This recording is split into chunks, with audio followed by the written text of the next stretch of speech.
My parents used to, when they had people coming over, they say, "Oh, Gustavo, why don't you go play with the radio?" And I'd be there. So they could entertain while I was just messing around.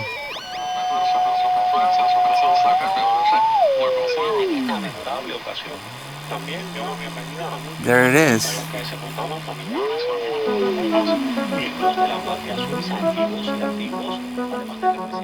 The origins of my interest in sound started very young.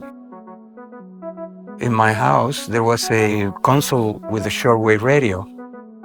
I used to find myself sitting in front of this radio for hours. At first, perhaps listening for stations, but the fascinating thing for me became the actual sounds in between stations. So my history with sound in art has been based on personal discovery of something that grasped my attention. And what my career as an artist has been is an exploration of that.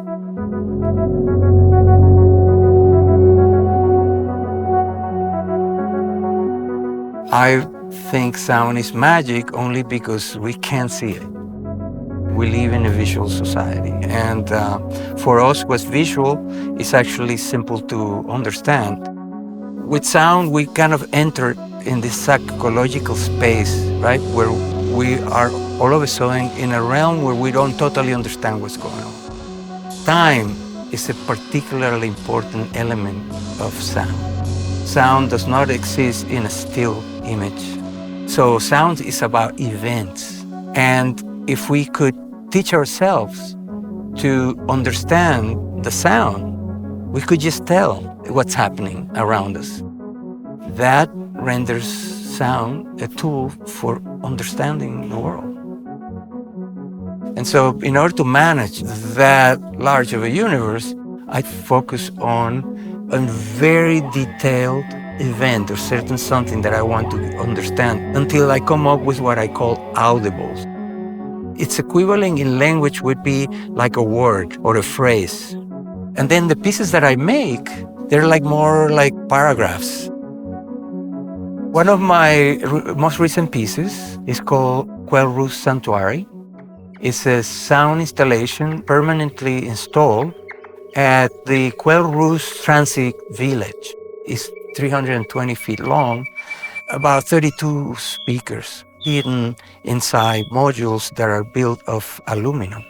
And so when you look at it, it looks like a light fixture, but there's no light coming out. It's sounds of quail, but also sounds that are found where quail are found. Ultimately, I hope that for people, this becomes their shortwave radio, like a tool they can use to connect with sound the way that I connected with sound when I was a kid and became interested in sound through those tools. Unusual tools. As an artist, you sort of need infrastructure that can allow you to be who you are. The Deering State is particularly equipped to serve as support for somebody like me. They encouraged me to apply for a residency, and when I discovered they had a theater, I said, well, let's do the festival here, let's do this and that. They got it right away. In other words, it's being a symbiotic relationship. My presence in the Deering State has been as good for the Deering State as for me.